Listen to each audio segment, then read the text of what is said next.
வணக்கம். இலங்கை செய்திகளுக்காக நான் ஹரிணி. முதலில் தலைப்புச் செய்திகள். இந்திய கடற்றொழிலாளர்கள் 23 பேர் விடுதலை.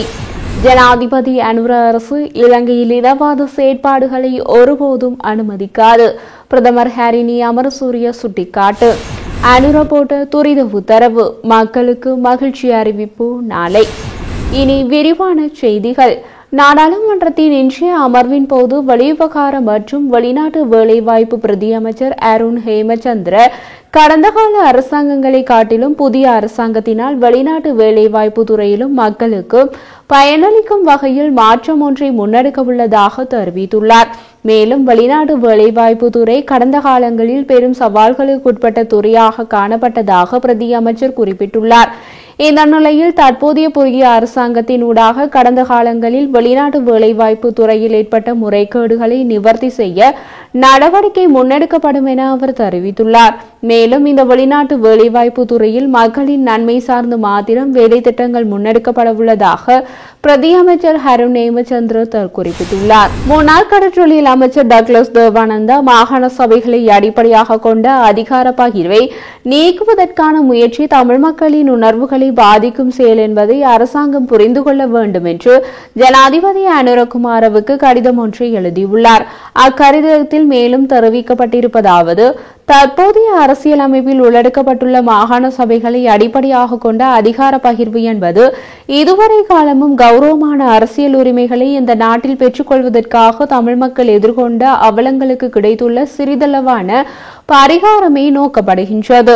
மாகாண சபை முறைமையினை முழுமையாக நடைமுறைப்படுத்துவதிலிருந்து ஆரம்பித்து முன்னோக்கி நகர்வதன் மூலமே தமிழ் மக்களின் அபிலாஷைகளுக்கான தீர்வை காண முடியும் என்பதை EPTP கட்சியினர் ஆகிய நாமும் கடந்த 35 வருடங்களுக்கு மேலாக வலியுறுத்தி வருகின்றோம். கடந்த காலங்களில் 13ஆம் திருத்த சட்டத்தினை பாதுகாப்பதற்காக பல்வேறு முறைகளையும் நாம் மேற்கொண்டிருந்தமையும் நீங்கள் அவதானித்திருப்பீர்கள். குறிப்பாக 2010 தொடக்கம் 2015 கால பகுதியில் 13ஆம் திருத்த சட்டத்தினை வலுவிழக்க செய்யும் முயற்சியை 3/2 பெரும்பான்மையை கொண்டிருந்த அப்போதைய ஆட்சியாளர்கள் முன்னெடுத்திருந்தனர். இந்த நிலையில் அரசாங்கத்தின் அங்கமாக நாம் இருந்த போதிலும் ஆளும் தரப்பில் அப்போதிருந்த தென்னிலங்கையை சேர்ந்த முற்போக்காளர்கள், அமைச்சர்கள் மற்றும் நாடாளுமன்ற உறுப்பினர்களை ஒன்றிணைத்து எமது ஆட்சேபனையை வெளிப்படுத்திய நிலையில் அந்த முயற்சி கைவிடப்பட்டிருந்தது. அத்துடன் அண்மையில் நடைபெற்ற தேர்தல்களில் தமிழ் மக்களின் கணிசமான ஆதரவு உங்களுக்கு கிடைத்திருக்கின்ற நிலையில் அவர்களின் உணர்வுகளை பாதிக்கும் வகையிலான செயற்பாடுகளில் ஈடுபட மாட்டீர்கள் என்று எதிர்பார்க்கின்றோம். இதேவேளை நிறைவேற்று அதிகாரம் கொண்ட ஜனாதிபதியாக தெரிவு செய்யப்பட்டுள்ள உங்களுக்கு புதிய அரசியலமைப்பு தொடர்பாக சிந்திப்பதற்கு முன்னர் தற்போதைய அரசியலமைப்பினை முழுமையாக நடைமுறைப்படுத்தி பாதுகாக்க வேண்டிய தார்மீக கடமை இருப்பதையும் சுட்டிக்காட்ட விரும்புகின்றோம். எனவே உங்களுக்கு இருக்கும் தார்மீக கட்டுப்பாட்டின் அடிப்படையிலும் தேர்தல் காலத்தில் எமக்கு மக்களுக்கு நீங்கள் வழங்கிய உத்தரவாதத்தின் அடிப்படையிலும் 13ஆம் திருத்த சட்டத்தினை தொடர்ந்து பாதுகாப்பதோடு மாகாண சபைகளுக்கான தேர்தலை கூடிய விரைவில் நடத்துவதற்கான நடவடிக்கைகளை முன்னெடுக்க வேண்டும் என்பதே எதிர்பார்ப்பாகும் என்று அக்கடிதத்தில் தெரிவிக்கப்பட்டுள்ளது. புதிய நாடாளுமன்ற உறுப்பினராக தேசிய மக்கள் சக்தியிலிருந்து நாடாளுமன்றத்திற்கு தெரிவாகி பெண்கள் மற்றும் சிறுவர் விவகார அமைச்சராகவும் பதவி வகிக்கும் சரோஜா சாவித்ரி பால்ராஜ் நாடாளுமன்றத்தில் சிங்களம் மற்றும் தமிழ் ஆகிய இருமொழிகளிலும் உரையாற்றி வரலாறு படைப்பார் என தேசிய மக்கள் சக்தி வட்டாரங்களில் தெரிவிக்கப்படுகின்றது. புதிய நாடாளுமன்ற உறுப்பினர் மற்றும் புதிய அமைச்சரவை அமைச்சர் என்ற ரீதியில் இந்த அமைச்சர்கள் சிங்களம் மற்றும் தமிழ் ஆகிய இருமொழிகளையும் ஒன்றாக பயன்படுத்தி இது தேசிய இனங்களுக்கு இடையில் பாரிய ஆன்மீக ஒற்றுமையை கட்டியெழுப்புவதில் முன்னோடியாக செயற்படுவார் என அவர்கள் மேலும் சுட்டிக்காட்டுகின்றனர். மாவீரர் நாள் நினைவேந்தல் தொடர்பான கைதுகள் பற்றி பொது பாதுகாப்பு அமைச்சர் தகவல் வெளியிட்டுள்ளார். அண்மையில் கைது செய்யப்பட்டவர்கள் தொடர்பில் நாளை நாடாளுமன்றத்தில் அறிக்கையொன்றை வெளியிட உள்ளதாக பொது பாதுகாப்பு அமைச்சர் ஆனந்த விஜயபால அறிவித்துள்ளார். இனவாதத்தை தூண்டி நாட்டை தீக்கரியாக்க எவருக்கும் இடமளிக்க மாட்டாது எனவும் பொது பாதுகாப்பு அமைச்சர் தெரிவித்துள்ளார். குறித்த விடயத்தை இன்று நாடாளுமன்றத்தில் உரையாற்றும் போதே தெரிவித்துள்ளார். கைது செய்யப்பட்ட சந்தேக நபர்கள் மருதானி, சுன்னாகம் மற்றும் பத்தேகம பிரதேசங்களைச் சேர்ந்த 28, 35 மற்றும் 45 வயதுடையவர்கள் என காவல்துறையினர் தெரிவித்துள்ளனர். அவர்களால் வெளியிடப்பட்ட தகவலின்படி முகநூலூடாக பொய்யான விளம்பரங்கள் மற்றும் காணொலிகளை வெளியிடுவது, தடை செய்யப்பட்ட அமைப்பின் செயற்பாடுகளை ஊக்குவித்தல் மற்றும் பொதுமக்களின் எதிர்பார்ப்பை தூண்டுதல் போன்ற குற்றங்களின் அடிப்படையில் கைதுகள் நடந்துள்ளன. இந்த விடயம் பொதுமக்கள் மத்தியிலும் அரசியல்வாதிகளாலும் கடுமையான விமர்சனங்களுக்கு உள்ளாகி வருவதுடன் அனுர அரசிற்கு கடுமையான அழுத்தங்களை ஏற்படுத்தியுள்ளதாக சில அரசியல் விமர்சகர்கள் தெரிவித்துள்ளனர். இது தொடர்பான அறிக்கை நாளை சமர்ப்பிக்கப்படும் என பொது பாதுகாப்பு அமைச்சர் இன்று நாடாளுமன்றத்தில் தெரிவித்துள்ளார். கடந்த மாதம் 10ஆம் தேதி நெடுந்தீவு கடற்பரப்பிற்கு அண்மையில் அத்துமீறி மீன்பிடியில் ஈடுபட்ட குற்றச்சாட்டில் கடற்படையினரால் கைது செய்யப்பட்ட இந்திய கடற்றொழிலாளர்கள் 23 பேரும் நிபந்தனையுடன் விடுதலை செய்யப்பட்டுள்ளனர். 23 பேரும் இன்று யாழ்ப்பாணம் ஊர்காவற்துறை நீதவான் நீதிமன்றத்தில் சிறைச்சாலை அதிகாரிகளினால் நீதவான் நளின் சுபாஸ்கரன் முன்னிலையில் முதற்படுத்தனர். வழக்கை ஆராய்ந்த நீதவான் இந்திய கடற்றொழிலாளர்கள் 23 பேருக்கும் 6 வருடங்களுக்கு ஒத்திவைக்கப்பட்ட 2 வருடங்கள் சிறை தண்டனையை வழங்கி தீர்ப்பளித்தார். அத்துடன் குறித்த 23 பேரில் 3 பேர் படகோட்டிகள் என்றமையால் அவர்களுக்கு தலா 4 மில்லியன் அபராத தொகையினை செலுத்தும் அதேவேளை 6 மாத சிறை தண்டனையினையும் மேலதிகமாக வழங்கி உத்தரவிட்டார். அபராத தொகை செலுத்த தவறின் 6 மாதங்கள் சிறை தண்டனைக்கு மேலதிகமாக 3 மாத சிறை தண்டனை அனுபவிக்க வேண்டும் எனவும் தீர்ப்பளிக்கப்பட்டது. ஜனாதிபதி அனுர தலைமையிலான அரசு இலங்கையில் இனவாத செயற்பாடுகளை ஒருபோதும் அனுமதிக்கப் போவதில்லை என இன்று நாடாளுமன்றத்தில் தெரிவிக்கப்பட்டுள்ளது. நாடாளுமன்றத்தில் இன்று உரையாற்றிய பிரதமர் ஹரிணி அமரசூரிய, தோல்வி கண்ட சில குழுக்கள் நாட்டில் மீண்டும் இனவாதத்தை தூண்டுவதற்கு முயற்சிப்பதாக தெரிவித்துள்ளார்கள். அவர்கள் மேலும் உரையாற்றுகையில், நாட்டு மக்கள் இனவாதம் மற்றும் சந்தர்ப்பவாத அரசியலை நிராகரித்துள்ளனர். தேர்தல் முடிவுகளும் அதனையே வெளிப்படுத்தின.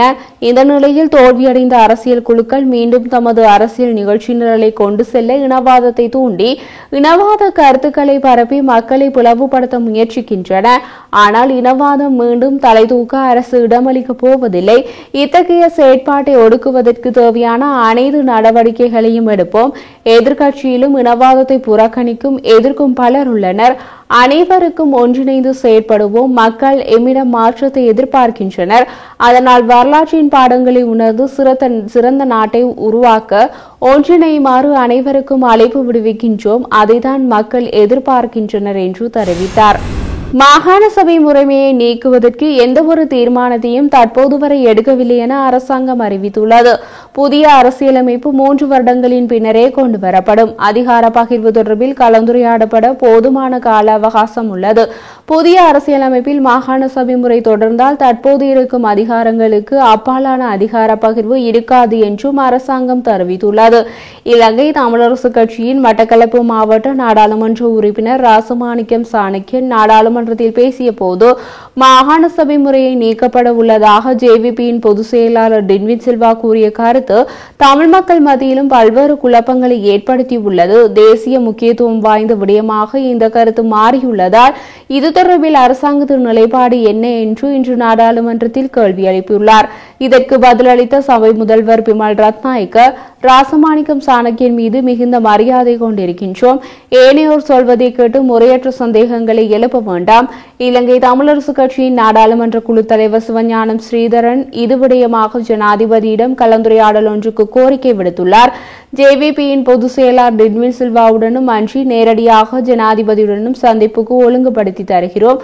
அதன்போது இந்த விடயம் குறித்து பேச்சுவார்த்தை நடத்தலாம் என்றார். இதேவேளை அமைச்சரவை கூட்டத்தில் இந்த விடயம் தொடர்பில் அரசாங்கத்தின் நிலைப்பாடு என்னவென ஊடகவியலாளர் எழுப்பிய கேள்விக்கு பதிலளித்த அமைச்சரவை பேச்சாளரும் அமைச்சருமான நலிந்த ஜெயதிச, மாகாண சபை முறையை நீக்குவது தொடர்பில் இந்த தருணம் வரை அரசாங்கம் எந்தவொரு தீர்மானத்தையும் எடுக்கவில்லை. அதனால் மாகாண சபை மற்றும் உள்ளூராட்சி மன்றம் தொடர்பில் தமது சிபாரிசுகளை அனைவரும் முன்வைக்கப்படும். புதிய அரசியலமைப்பு கொண்டுவரப்படும் தருணத்தில் இது தொடர்பில் கலந்துரையாடல்கள் நடத்தலாம் என்றார். இலங்கையில் அரிசி தட்டுப்பாடு மற்றும் கடும் விலையேற்றம் ஏற்படலாம் என்ற சூழ்நிலையில் ஜனாதிபதி அனுர தலைமையிலான அரசு துரித முடிவு ஒன்றை எடுத்து மக்களுக்கு மகிழ்ச்சி தரும் உத்தரவு நாளை பிறப்பிக்கிறது. இறக்குமதி கட்டுப்பாடு அனுமதியின்றி அரிசியை இறக்குமதி செய்வதற்கு டிசம்பர் 20ஆம் தேதி வரை அனுமதி அளிக்கும் யோசனைக்கு அமைச்சரவை அங்கீகாரம் வழங்கியுள்ளது.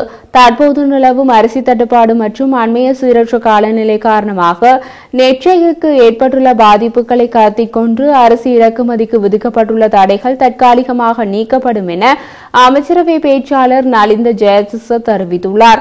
இதன்படி எதிர்வரும் டிசம்பர் மாதம் 20ஆம் தேதி வரையில் இறக்குமதி கட்டுப்பாட்டு அனுமதிகளை பெறாமல் அரிசியை நாட்டிற்கு இறக்குமதி செய்வதற்கு அனுமதி வழங்க தீர்மானிக்கப்பட்டது. அதற்கான அதிகாரப்பூர்வ உத்தரவு நாளை வெளியாகும். அறிவிப்பு வெளியான உடனேயே அது அமலுக்கு வரும் என்று தெரிவித்தார்.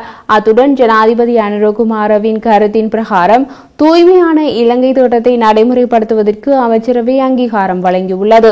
இது தொடர்பான அமைச்சரவை பத்திரம் அமைச்சரவையில் சமர்ப்பிக்கப்பட்டதுடன் அதனை ஏற்ற இலங்கை பொருளாதார, அரசியல், சமூக, ஆன்மீகம் மற்றும் சுற்றாடல் ரீதியில் வளமான நாடாக மாற்றுவதற்கான நடவடிக்கைகள் ஆரம்பிக்கப்பட உள்ளன. அதற்காக ஜனாதிபதி செயலணி ஒன்றை நிறுவவும் திட்டமிடப்பட்டுள்ளது என்றும் அமைச்சரவை பேச்சாளர் அமைச்சர் நலிந்த ஜெயதிச தெரிவித்துள்ளார்.